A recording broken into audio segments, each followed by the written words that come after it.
So I'm standing in my trauma bay and a patient is coding. My team is moving fast, but maybe a bit too fast.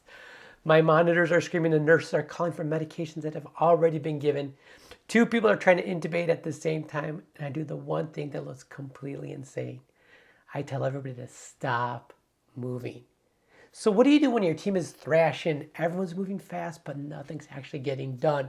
When the urgency is real, but the chaos is making everything slower. As an emergency physician, I've run hundreds of trauma codes, but this one I still think about, not because of what went right, but because of what almost went catastrophically wrong. See, we had a young patient, summertime, bleeding from a gunshot wound, and my team was moving fast as humanly possible, and that speed was about to kill him. And this is a story why a 10-second pause saved a life, and what it taught me about leading teams when everything is on fire. Let me set the scene for you. It's a Saturday night, summertime. We get the call, gunshot wound, major trauma, ambulance is 3 minutes away. The team assembles, everyone knows their role, and we are ready. The patient arrives and immediately it's chaos. Now, before I go any further, I need you to understand something about trauma resuscitations. They're designed to be fast, organized chaos. Everyone has a job and everyone's moving. But there's a difference between coordinated speed and panic speed. And what I was watching, sheer panic. The respiratory therapist is calling for someone's intubation equipment, but someone's already grabbed it. A nurse is drawing up medications when it's been already given. Two people are trying to get an IV to the same arm, and the room is loud. The monitors are screaming, and people are talking over each other. And I can feel it. We are losing control. And here's the thing about chaos. It just compounds. One missed detail leads to another. Duplicated effort creates more confusion. Suddenly you're not working as a team anymore. You're just a bunch of stressed people in the same room. And if it sounds familiar to you, maybe it's not the trauma bay for you. Maybe it's a product launch that's derailing.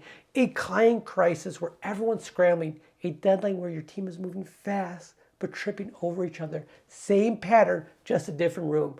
So I make the call. I say, everyone stop. Right now, stop moving. The room goes quiet, and as the emergency physician, I'm responsible for the team. People are looking at me like I've lost my mind. The patient is still bleeding. The monitors are still going. Their monitors are going off, and I just told everyone to stop. Then I say, take one breath. Here's what we're doing next. And I walk them through it step by step. Clear roles, clear priorities, no wasted motion. The respiratory therapist, she's securing the airway. The nurse on my right, she's getting that second IV. The nurse on my left, she's drawing up blood products that we need. Everyone else, hold your position. I will call for you. The whole thing takes maybe 10 seconds, then we go. But this time it's different. The room goes quieter. The actions get faster. The patient starts improving. That's the paradox. Slowing the room down sped up the outcome. So why did this work? Because speed without clarity is just noise. In that moment, my team didn't need more urgency. They had urgency. Remember, these are skilled professionals. What they needed was direction. They needed someone to stop the spiral and say, here's what matters now, and here's what we're going to do next. And the second I gave them that, they stopped spinning. Now, let me ask you something. When was the last time your team was in crisis mode? Maybe it wasn't life or death, but the stakes felt high. The pressure was real, and everyone was moving fast. Were they moving together, though? Or are they just moving? Because here's what I see all the time with the leaders that I coach. They mistake activity for progress. They think, well, my team is working hard. Everyone's busy. We're doing what we can. And meanwhile, people are duplicating work, missing details, stepping on each other's toes, burning out from motion that isn't actually moving anything forward. So here's what you need to know about when you're leading in a crisis. There are 3 moments when you need to stop the room. 1, when people are duplicating effort. If 2 people are solving the same problem and they don't know it, you're wasting time and energy. Stop, assign roles, and move forward.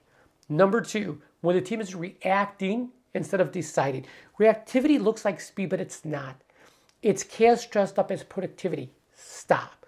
Name the actual problem and make one clear decision. Number 3, when you've lost alignment on what matters most. If everyone's working on something different, or worse, everyone thinks that they're aligned, but they're not, you're spiraling. stop. Restate the priority, confirm everyone heard the same thing. Now, I know what you're thinking, Harry, I can't just stop my team in the middle of a crisis. We don't have the time. The deadline's real. The pressure's real. I get it. But let me tell you what costs you more time. A team that's moving fast in the wrong direction. A team that's so busy they don't realize that you're solving the wrong problem. A team that's reacting to every new piece of information instead of executing a clear plan. That costs you hours, days, and sometimes weeks. A 10-second pause costs you nothing. So what happened to my patient? Well, we stabilized him. We got him off to surgery and he survived. And afterwards, one of my nurses pulled me aside and she said, I've never seen someone do that before. Stop the room like that. I mean, completely stop the room. But the second you did, I can think again. Think about that for a moment. I can think again. That's the whole point. Your job as a leader in a crisis is not to move faster than anyone else. It's not to have all the answers. It's not to look calm when you're secretly panicking. Your job is to be the person who can think clearly when everyone else is spiraling. And sometimes that means you're the only one in the room willing to say, stop, breathe. Here's what we're going to do next. So here's what this looks like in practice. Let's say you're in the middle of a product crisis. Leadership is asking for updates every 20 minutes and everyone's moving. Slack is exploding. People are working around the clock and nothing's getting fixed. Here's what you should do. Step 1, stop the room. Call a 15-minute all-hands meeting. Not a status update, not a blame session, a reset. Step number 2, name what's actually happening. We're reacting to symptoms instead of diagnosing the root cause. We're duplicating effort. We're burning out. This isn't working. Then go to step 3. Restate the one thing that matters the most right now. Not 5 priorities, 1.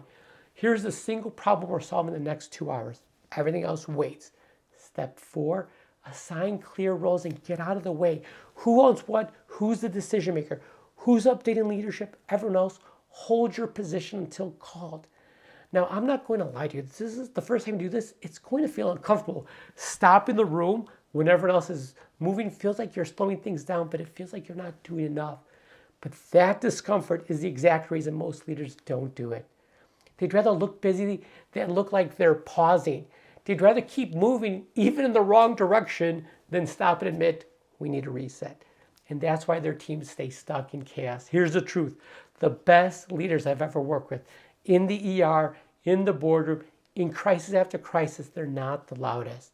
They're not the ones that are moving the fastest. They're the ones who can stop the spiral. They're the ones who can look at a room full of panic and say, here's what we're doing next. That's not charisma. That's not inspiration. That's just clarity under pressure. And it's the single most valuable skill you can build as a leader. So the next time your team is thrashing, and there will be a next time, I want you to remember that trauma bay. Remember that stop the room didn't slow us down, it saved a life. And it might just save your team's next deadline, your next launch, your next crisis. You don't need to move faster. You need to be the person who can think clearly when no one else can. Stop the room, name what matters, move forward together. That's leadership. If you're leading a team through chaos and need frameworks that actually work, not theory, I work with leaders one-on-one. So take a look at the description. If this changed how you think about crisis leadership, send it to one person on your team who needs to hear this today. Have a great day. We'll talk again next time.